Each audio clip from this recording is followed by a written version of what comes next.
Bonjour, aujourd'hui je suis avec Charlotte Cadet, la fondatrice de Brocante Lab. Peux-tu nous présenter ton projet? Oui, merci. Alors, en effet, j'ai cofondé Brocante Lab il y a maintenant 2 ans, avec l'idée qui est partie d'un constat assez personnel en fait. Au départ, je suis passionnée de décoration. Je passais beaucoup de temps sur des sites comme Pinterest pour rechercher des inspirations, des idées déco, etc. Et une fois que j'avais trouvé mes inspirations déco, je partais sur les sites généralistes, sur Le Bon Coin, sur eBay, à la recherche vraiment de la pièce unique, celle qui allait rendre vraiment mon intérieur quali, qui allait le rendre unique, qui allait le rendre personnel. Et c'est ça qui m'a toujours passionnée. C'est vraiment dénicher la bonne pièce au bon prix. Et c'est en fait, à force de passer du temps et du temps sur tous ces sites, à la fois les sites généralistes et Pinterest, que je me suis dit, et ça serait vraiment hyper intéressant d'avoir un site qui mêle à la fois cette dimension inspirationnelle et une présélection des plus belles pièces de mobilier et décoration d'occasion. C'est vraiment avec cette idée-là que Brocante Lab est né il y a maintenant 2 ans pour apporter une nouvelle solution clé en main pour chiner en toute tranquillité avec vraiment du service autour et surtout cette dimension de sélection qui est très importante. Qui sont les marchands qui vendent sur Brocante Lab et comment faites-vous pour les sélectionner? Alors 90% de nos marchands sont des marchands professionnels, donc des brocanteurs, des antiquaires qui vendent par notre intermédiaire et on va les sélectionner selon des critères de qualité, de mobilier, l'histoire, leur capacité à raconter une histoire autour de leurs objets, à vendre et expédier évidemment. Mais ce sont aussi des particuliers. On s'adresse également aux particuliers qui ont de belles pièces à vendre, sachant qu'il y a toujours cette notion de sélection qui est vraiment la force et notre métier, notre première valeur ajoutée. Ce qui est assez remarquable sur Brocante Lab, c'est qu'il y a une vraie qualité dans les photos et dans les textes. Quel est votre secret pour réussir à proposer ces éléments de qualité à vos visiteurs? En effet, on passe beaucoup de temps là-dessus, c'est un vrai sujet. L'objectif, c'était là encore une fois d'apporter une vraie expérience de qualité à nos acheteurs, à nos utilisateurs. Donc on va détourer chaque première photo du site. La première action, c'est évidemment d'éduquer ou en tout cas de sensibiliser nos marchands à l'importance de la qualité de la photo et du descriptif.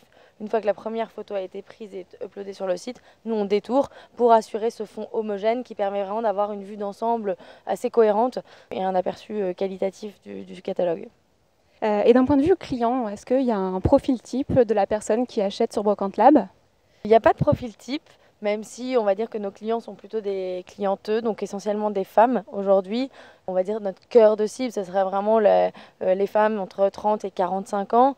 Mais aujourd'hui, on a la force de s'adresser à tout le monde. On se rend compte qu'on a aussi bien des hommes, des femmes, mais aussi des personnes plus ou moins jeunes ou au contraire plus ou moins âgées, des passionnés de broc ou pas du tout. Donc l'objectif, c'était d'être très global et justement être un site de déco sur lequel vous allez trouver tous les styles de décoration, aussi bien du vintage, du scandinave, de l'industriel, des choses plus classiques, de l'art déco. C'est vraiment ce qui nous permet de s'adresser à tout le monde. Ça, c'est le premier point. Et le deuxième point qui a été une des forces aussi du site, c'est ce sourcing d'acheteurs pros, en fait des décorateurs, des architectes qui nous découvrent et pour eux, on représente vraiment un énorme gain de temps. Donc, ça y est, quand ils découvrent le site, ça leur permet d'acheter et de finaliser leur projet avec sur un seul et même site et d'obtenir derrière une facture. Voilà, donc notre clientèle est quand même assez large. Et est-ce que vous vous limitez à une clientèle française ou vous êtes en train de vous développer à l'export? Alors oui, aujourd'hui notre clientèle est plutôt française, même si on ne se limite pas du tout. On vient de traduire le site en anglais, donc ce qui nous permet d'aller capter nos premiers acheteurs à l'étranger. En revanche, on a vraiment cette vocation à devenir un site international. On sent qu'il y a une vraie appétence de cette sélection, cette déco, cet art de vivre à la française qui séduit les étrangers. Et on souhaite donc s'élargir et s'ouvrir aux pays du nord de l'Europe dans un premier temps, qui sont des pays très porteurs dans le secteur de la déco, aussi bien côté sourcing que côté acheteur. En termes de compétences, est-ce que ce serait possible de savoir qui est l'équipe qui concocte au quotidien le développement de Brocante Lab?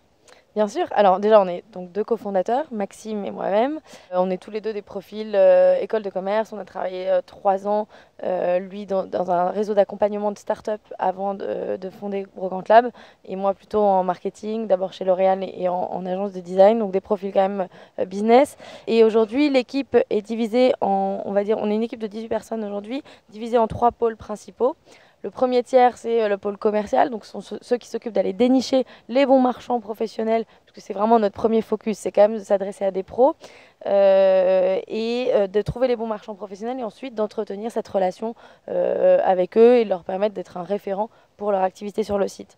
Ça, c'est le premier tiers. Le deuxième tiers de l'équipe, c'est vraiment la partie opération. Donc le service client, la logistique, la communication, tout ce qui est éditorial. On veut vraiment, comme je vous disais, agir comme un média, être vraiment force de proposition aussi bien sur l'inspiration que sur l'édito. Donc l'édito est une part importante chez nous, on a un super talent. Et ensuite, le dernier tiers, c'est l'équipe technique. L'équipe technique, donc le développement du site, de ses fonctionnalités, aussi bien sur mobile que sur desktop. Et donc, venons-en à la technique et à la technologie. Est-ce que la technologie dans ce projet qui est une marketplace joue véritablement un rôle important ? Oui, alors on s'est rendu compte 6 mois après le lancement du site que la techno allait devenir un point clé dans notre développement. On s'est rendu compte qu'on avait besoin de maîtriser parfaitement notre outil, notre produit, qui est donc le site internet. Au départ, on a externalisé cette partie-là et aujourd'hui, on est en train au contraire de la réinternaliser avec l'équipe technique que l'on a en interne. Et donc, on prévoit de sortir d'ailleurs la seconde version du site pour le mois d'octobre, qui nous permettra d'aller beaucoup plus vite dans les nouvelles fonctionnalités qu'on va proposer aux users, à la fois côté acheteur et côté vendeur. C'est hyper important en effet de maîtriser la techno, d'être bien meilleur sur mobile, d'optimiser tous les points clés qui sont à optimiser aujourd'hui après ces 2 ans de lancement. Et en termes de chiffres, est-ce que ce serait possible de nous révéler ce que représente Brocante Lab d'un point de vue business ? Alors d'un point de vue business, je pense que le premier point, un des points toujours révélateurs, c'est de dire qu'on est une start-up qui a aujourd'hui moins de 2 ans, une start-up de 18 personnes, puisqu'avant tout ce sont donc ces hommes qui font le projet.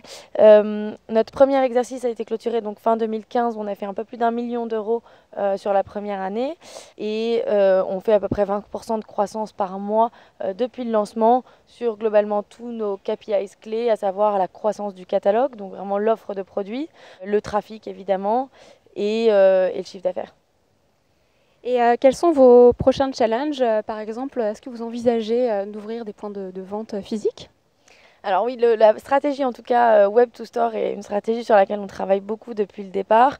On avait fait quelques événements, notamment un événement de lancement ici au Perchoir pour annoncer le lancement de Brocante Lab en septembre 2014. Et depuis, on a renouvelé ces opérations donc sous forme de vente éphémère. On va scénographier, mettre en avant des belles pièces, etc., faire intervenir nos marchands et toujours dans une démarche et un accompagnement, une vente digitale. Donc on a les pièces autour de soi et on va pouvoir acheter sur des supports iPad, etc. Donc ça, c'est une première partie de notre activité physique. Et le deuxième point qu'on développe, c'est aussi la présence dans des concept stores pour vraiment davantage travailler la notoriété, communiquer sur notre jeune marque, la jeune marque qui est Brocante Lab. Et en l'occurrence, l'année dernière, nous avons été présents 2 mois au Bon Marché, qui nous a reçus pour vendre nos produits, des produits dérivés de la marque Brocante Lab. Et a priori, on est en discussion pour renouveler sans doute ce type d'opération à l'avenir. Très bien, merci Charlotte et bonne continuation à Brocante Lab. Merci beaucoup.